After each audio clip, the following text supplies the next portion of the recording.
안녕하십니까, 이성민 목사입니다. 오늘은 5월 26일 수요일, 나의 기도 제목을 떠넘기지 말라라는 제목으로 함께 은혜를 나누도록 하겠습니다. 먼저 말씀 읽습니다. 제24장. 리브가가 일어나 여자 종들과 함께 낙타를 타고 그 사람을 따라가니 그 종이 리브가를 데리고 가니라. 그때 이삭이 브엘라헤로이에서 왔으니 그가 네게브 지역에 거주하였습니다. 이삭이 저물 때 들에 나가 묵상하다가 눈을 들어보매 낙타들이 오는지라. 리브가가 눈을 들어 이삭을 바라보고 낙타에서 내려 종에게 말하되, 들에서 배회하다가 우리에게로 마주오는 자가 누구냐? 이는 내 주인이니이다. 리브가가 너울을 가지고 자기의 얼굴을 가리더라. 종이 그 행한 일을 다 이삭에게 아뢰매 이삭이 리브가를 인도하여 그의 어머니 사라의 장막으로 들이고 그를 맞이하여 아내로 삼고 사랑하였으니 이삭이 그의 어머니를 장례한 후에 위로를 얻었더라.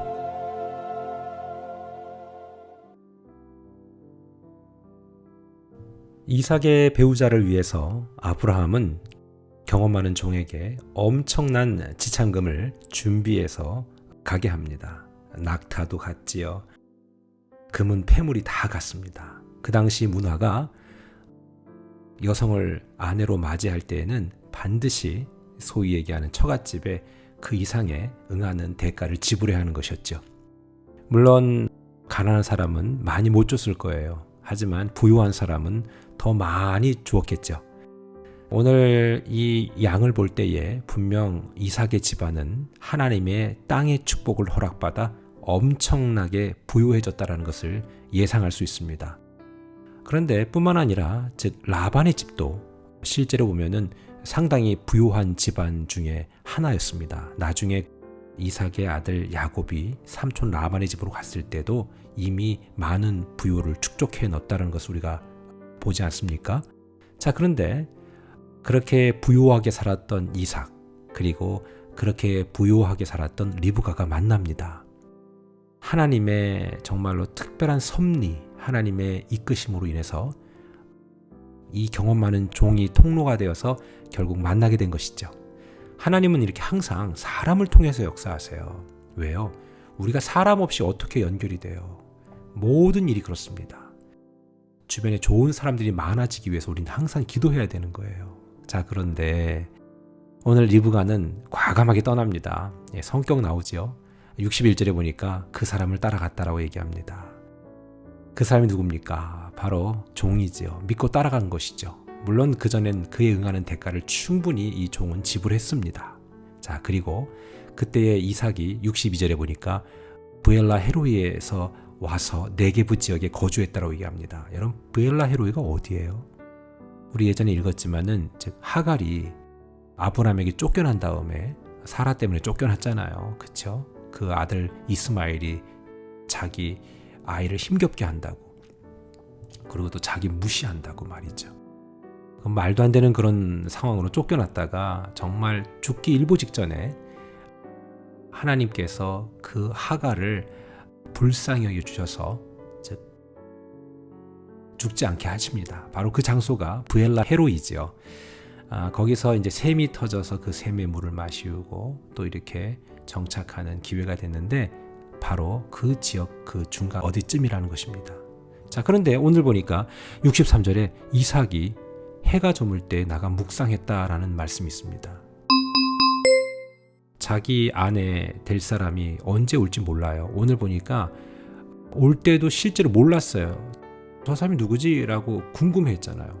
자, 그런데 이삭은 바로 엄마 사라가 죽고 난 다음에 많이 외로웠을 거예요.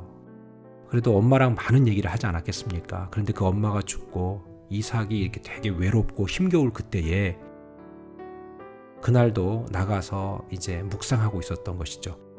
이 묵상이라는 단어가 히브리어에서 여러 곳에 나오지 않습니다. 여기에서만 유독 한 단어로 나오는데 이 내용이 다양해요. 고민했다, 고통을 토로했다, 그리고 또는 기도했다, 묵상했다, 이런 여러 의미가 있어요. 중요한 것은 분명히 이삭은 하나님과 깊이 있는 대화를 하고 있지 않았을까라는 생각이 듭니다. 자기도 알았겠죠. 이제 중차대한 일을 앞두고 있었고 그 다음에 아버지가 그에게 언지를 주지 않았겠습니까?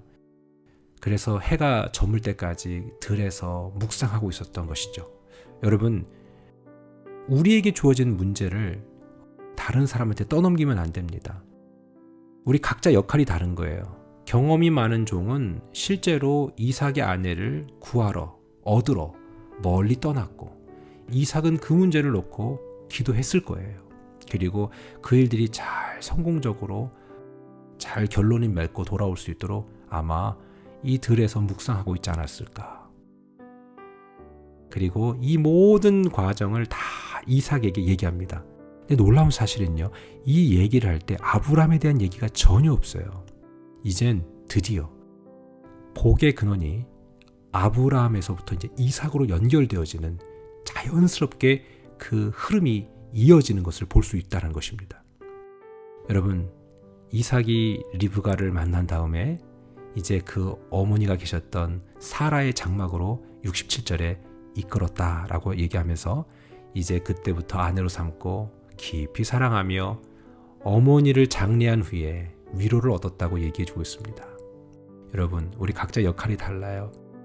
그 역할에 충실해야 되고요. 누구보다도 그 역할이 온전히 성공적으로 이루어지기 위해선 들에 나가 묵상하며 기다릴 수 있는 그런 또 다른 적극성이 필요한 것입니다. 오늘부터 우리가 더욱더 이 말씀 그대로 묵상하고 그 말씀대로 기대하고 나아가는 그런 이삭의 삶, 그런 삶을 살아야 되겠습니다. 오늘 하루도 승리하세요.